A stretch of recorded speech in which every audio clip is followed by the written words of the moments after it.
বিসমিল্লাহির রহমানির রহিম। আসসালামু আলাইকুম ওয়া রাহমাতুল্লাহ। প্রিয় শিক্ষার্থীরা, ওয়েলকাম টু মুমিনুলস টিচিং হোম। প্রিয় শিক্ষার্থীরা, আসসালামু আলাইকুম রহমতুল্লাহ। তোমরা সবাই কেমন আছো? আশা করি ভালো আছো। আমিও ভালো আছি। এই ভিডিওটি দ্বারা তোমাদের নবম শ্রেণীর বিজ্ঞান বইয়ের মানব শরীরের তন্ত্র এই অধ্যায়ের 178 এবং 179 পৃষ্ঠা সম্পর্কে আলোচনা করা হবে। এই দুই পৃষ্ঠাই মূলত মানব শরীরের প্রতিরক্ষা স্তর, দ্বিতীয় প্রতিরক্ষা স্তর সম্পর্কে বর্ণনা করা হবে। তাই বেশি কথা না বাড়িয়ে চলে যাচ্ছি মূল ভিডিওর আলোচনা অংশ। Audio Jungle.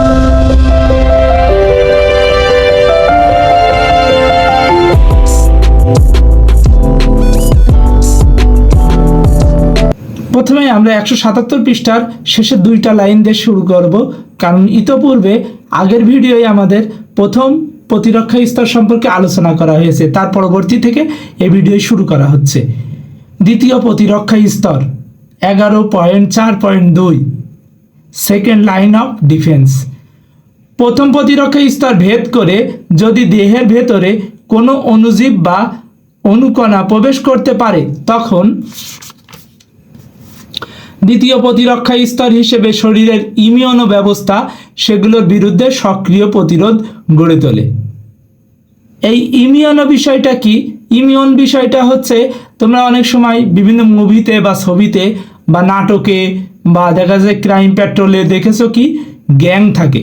গ্যাংদের অনেক সদস্য থাকে, সবাই মিলে কি করে একটা কাজ, ভালো কাজ হোক খারাপ কাজ হোক, সবাই একটা মিলে যখন সবাই মিলে এককভাবে একটা কাজ করার উদ্দেশ্যে কাজ করে, সেটাকে বলা হয় কি তখন গ্যাং বলে। ঠিক একই হিসেবে ইমিউন হলো এমন মানুষের শরীরে একটা কার্যকারিতা করার মতো এমন একটা বিভিন্ন অঙ্গের সমন্বয়, যা বিভিন্ন রকম সময় বিভিন্নভাবে আমাদের শরীরের নানান রকম কাজে সহায়তা করে থাকে। অর্থাৎ এগুলো আমাদের শরীরের কি করে, ইমিউনতন্ত্রটা প্রতিরক্ষক হিসেবে কাজ করছে। এই ইমিউনতন্ত্রের মধ্যে আছে কয়েকটি অঙ্গ, যেমন ফ্যাগোসাইটোসিস করার মতো কিছু অঙ্গ, সহজাত মারণ কোষ, তারপরে প্রদাহ হয় এমন অংশ, কমপ্লিমেন্ট সিস্টেম, ইন্টারফেরন, এবং সর্বশেষ ইমিউনতন্ত্র যখন আর কাজ করতে পারে না, তখন জ্বরের মাধ্যমে প্রকাশ করে দিতে চাই বা বোঝাই দিতে চাই এই মানুষটা অসুস্থ হচ্ছে। এরপরে আমরা আবার পড়ার অংশে আসি। বলা হয়েছে কোষীয় ও রাসায়নিক প্রতিরক্ষা নিয়ে গঠিত এই স্তরটি প্রথম প্রতিরক্ষা স্তরের মতোই অনির্দিষ্ট বা নন স্পেসিফিক। অর্থাৎ এটাও নন স্পেসিফিক, সবার জন্যই বাধা প্রদান করে থাকে। এই প্রতিরোধ ব্যবস্থা শরীরের নিজের কোষ ও বাইরের অণুজীবের মধ্যে পার্থক্য করতে পারে। তাই শরীরের নিজের সুস্থ কোষের কোনো ক্ষতি না করে শুধু বাইরের অণুজীবকে ধ্বংস করতে পারে।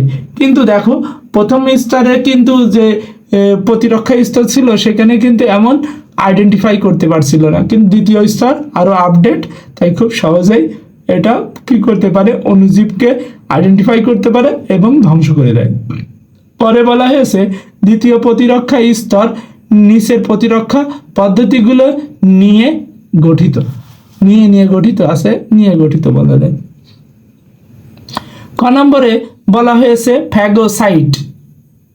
ফ্যাগোসাইট হচ্ছে অস্থিমজ্জা থেকে উৎপন্ন হওয়া এক ধরনের বড় আকারের শ্বেত রক্তকণিকা। তোমরা কি জানো এই ফ্যাগোসাইট অর্থ কি?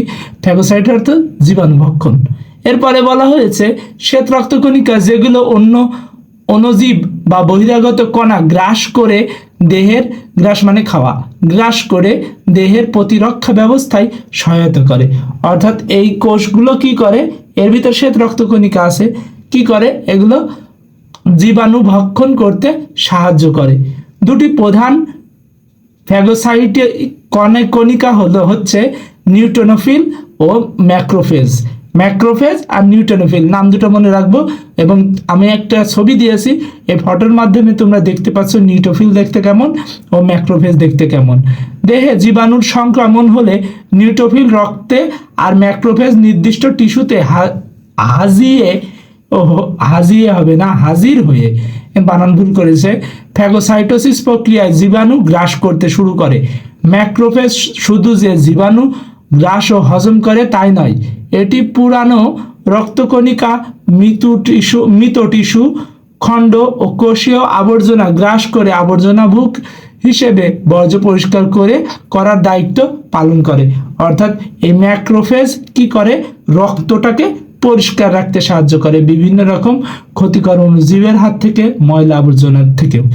এরপরে খ নম্বরে বলা হয়েছে সহজাত মরণ কোষ।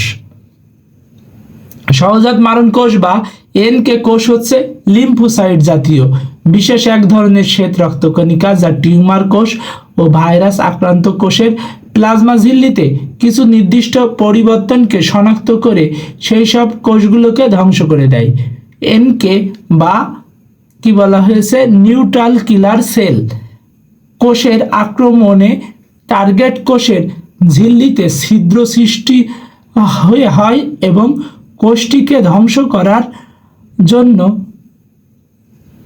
এই সহজাত মারণ কোষ আক্রমণের টার্গেট কোষের ঝিল্লিতে ছিদ্র সৃষ্টি হয় এবং কোষটিকে ধ্বংস করার জন্য সহজাত মারণ কোষ সেই পথে ছিদ্রপথে কোষের ভেতরে বিশেষ এনজাইম প্রবেশ করিয়ে দেয়, যেটি কোষটিকে ধ্বংস করে। এই কথাই বলা হয়েছে। এরপরে গ নম্বরে বলা হয়েছে প্রদাহ। আমরা সবাই শরীরে আঘাতপ্রাপ্ত হলে যে প্রদাহ হয়, প্রদাহ মানে যন্ত্রণা, তার সঙ্গে পরিচিত। শরীরের টিস্যুতে দহন, রাসায়নিক বা আঘাতজনিত যন্ত্রণাদায়ক ক্ষত বা অন্য কোনো ধরনের সংক্রমণজনিত ক্ষত হলে সেখানে প্রদাহ হয়, অর্থাৎ ক্ষতস্থানটি লাল হয়ে যায়, উত্তপ্ত হয়ে ফুলে যায় এবং ব্যথা অনুভূত হয়। দেখো প্রদাহজনিত প্রতিক্রিয়া দেওয়া হয়েছে 11.14, অর্থাৎ 178 পৃষ্ঠা একদম শেষে বর্ণনা করা হয়েছে।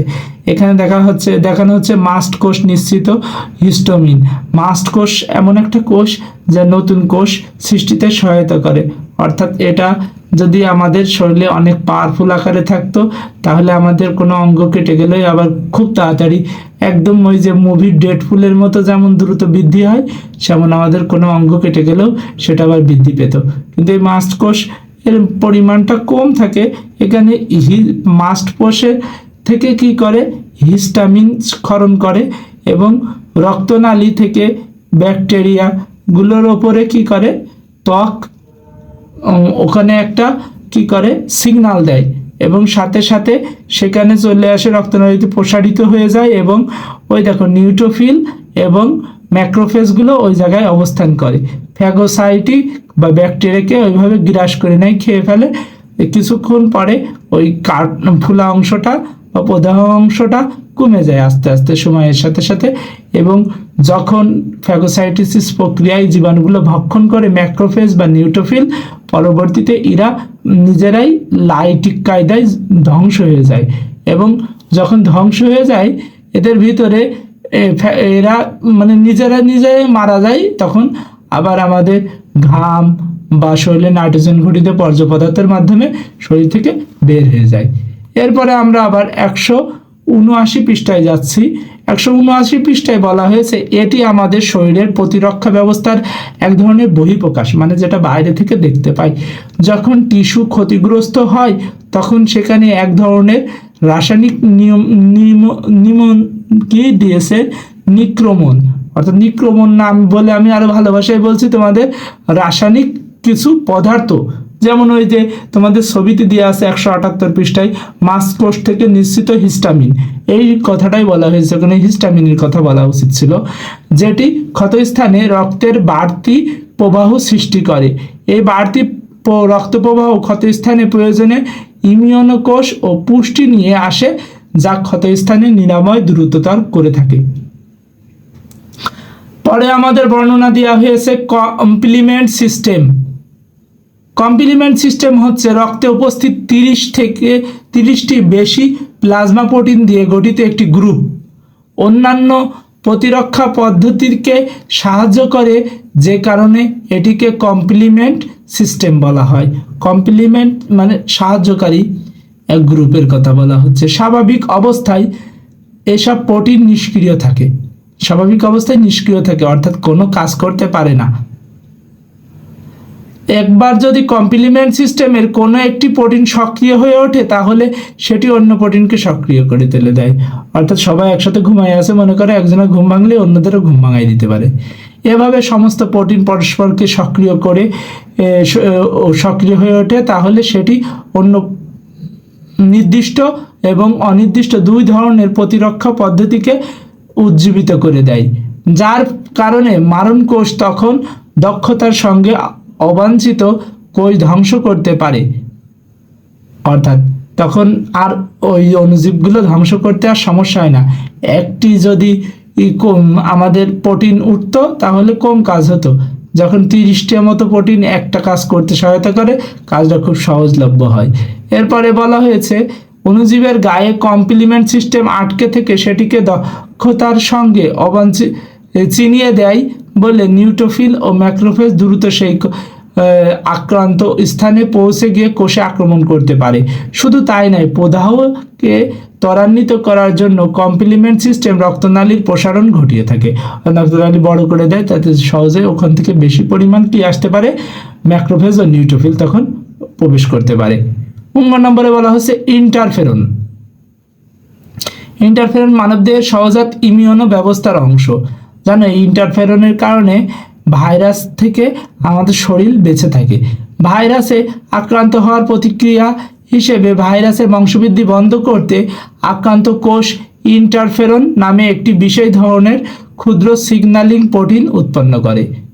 অর্থাৎ এইটাই আমাদের শরীরের জন্য, মানে বাইরে থেকে যদি আমাদের কোনো চিকিৎসা না দেয়, আমাদের শরীর চেষ্টা করে যে ক্যান্সার থেকে বাঁচানোর জন্য যে পদার্থটি ক্ষরণ করে কোষ থেকে, সেটার নাম হচ্ছে ইন্টারফেরন।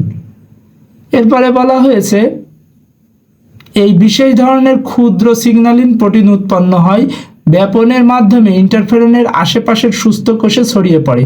ওইসব কোষকে ঝিল্লিতে যুক্ত করে এবং সুস্থ কোষগুলো আরও ইন্টারফেরন তৈরি করতে প্রেরণা দিয়ে থাকে, যার ফলে ভাইরাস অন্য সুরক্ষিত কোষগুলো আক্রমণ করতে পারে না। অর্থাৎ একটা কোষে ভাইরাস লাগলে পাশের কোষটাকে বাঁচানোর জন্য ইন্টারফেরন ক্ষরণ করে। ইন্টারফেরন চিকিৎসার কাজেও ব্যবহৃত হয়। কৃত্রিম উপায়ে ইন্টারফেরন আলফা এবং ইন্টারফেরন বেটা তৈরি করা হয়েছে, যেগুলো হেপাটাইটিস বি এবং সি মতো ভাইরাস সংক্রমণ প্রতিরোধে কাজে ব্যবহৃত হয়। 6 নম্বরে বলা হচ্ছে জ্বর। দৈহিক তাপমাত্রা স্বাভাবিকের চেয়ে বেশি হলে তাকে জ্বর বলে। অর্থাৎ আমাদের শরীরের স্বাভাবিক তাপমাত্রা কত? মানব শরীরের স্বাভাবিক তাপমাত্রা কত? 98.6 ডিগ্রি ফারেনহাইট বা 37 ডিগ্রি সেন্টিগ্রেড। এটা স্বাভাবিক তাপমাত্রা। যদি আমরা এই তাপমাত্রাটা দেখি কত গিয়েছে, 108-এ চলে গেছে বা 9-এ চলে গেছে, তখন আমরা ভাবি আমাদের মারাত্মক আকারে জ্বর এসেছে। অর্থাৎ এই তাপমাত্রাটা আমাদের যখন বেড়ে যায় সহনশীল নয়। আমাদের শরীর একটা নির্দিষ্ট তাপমাত্রায় থাকে, এর অতিরিক্ত শরীরের তাপমাত্রা বাড়লে আমাদের বলি আমরা জ্বর এসেছে। তারপরে বইতে বলা হয়েছে দৈহিক তাপমাত্রা স্বাভাবিকের চেয়ে বেশি হলে তাকে জ্বর বলা হয়, যে কথাটি বলা হলো। এবং এটি দ্বিতীয় প্রতিরক্ষা একটি গুরুত্বপূর্ণ অস্ত্র। মস্তিষ্কের হাইপোথ্যালামাস অন্য অনেক গুরুত্বপূর্ণ কাজের পাশাপাশি দেহের তাপমাত্রাও নিয়ন্ত্রণ করে থাকে। হাইপোথ্যালামাস আমাদের স্বাদ গ্রহণ ট্রহণেও বিভিন্ন রকম কাজেও সহায়তা করে। দেখা যাচ্ছে ম্যাক্রোফেজের নামে শ্বেত রক্তকণিকা যখন ভাইরাস, ব্যাকটেরিয়া বা বহিরাগত কণাকে শনাক্ত আক্রমণ করে তখন কোষগুলো রক্ত প্রবাহে পাইরোজেন নামক এক ধরনের জৈব অনুকরণ করে। এই পাইরোজেনের জন্যই মূলত জ্বর আসে। এই পাইরোজেন হাইপোথ্যালামাসে বিপাকীয় পরিবর্তন ঘটিয়ে দেহের তাপমাত্রাকে উচ্চতার মাত্রায় নির্ধারণ করায় আমরা যেটাকে জ্বর বলে থাকি। জ্বর হলে দেহে বিপাকীয় হার বেড়ে যায়, প্রতিরক্ষা পদ্ধতি ও টিস্যুর ক্ষতিপূরণ দ্রুততর হয় এবং উচ্চ তাপমাত্রায় রোগ সৃষ্টিকারী জীবাণুর চেয়ে বেঁচে থাকা কষ্টসাধ্য হয়ে যায়। অর্থাৎ আমরা জানি তাপমাত্রা বাড়লে অণুজীবের জন্য সেই পরিবেশটা অনুকূল হয় না, প্রতিকূল হয়। এরপরে বলা হচ্ছে জ্বর শেষে যখন পাইরোজেন ক্ষরণ বন্ধ হয়ে যায় তখন দেহের তাপমাত্রা আবার স্বাভাবিক হয়ে আসে। অর্থাৎ আবার মানুষটা কি হয়, তাপমাত্রার দিকটা নর্মাল হয়ে যায়। এই ঘটনাটি বলা হয়েছে। আশা করি তোমরা বুঝতে পেরেছো। 178 এবং 179 পাশে অল্প একটু আগে বর্ণনা ছিল, দ্বিতীয় প্রশ্ন প্রতিরক্ষা স্তর বলে এদের সবাইকে। এটুকুই বর্ণনা ছিল আজকের আলোচনায়। তোমরা এই বিষয়ে যদি কোনো সমস্যা থাকে বা প্রশ্ন থাকে তোমরা করতে পারো কমেন্ট বক্সে।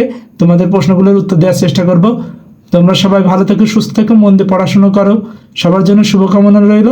আসসালামু আলাইকুম ওয়া রাহমাতুল্লাহি ওয়া বারাকাতুহু।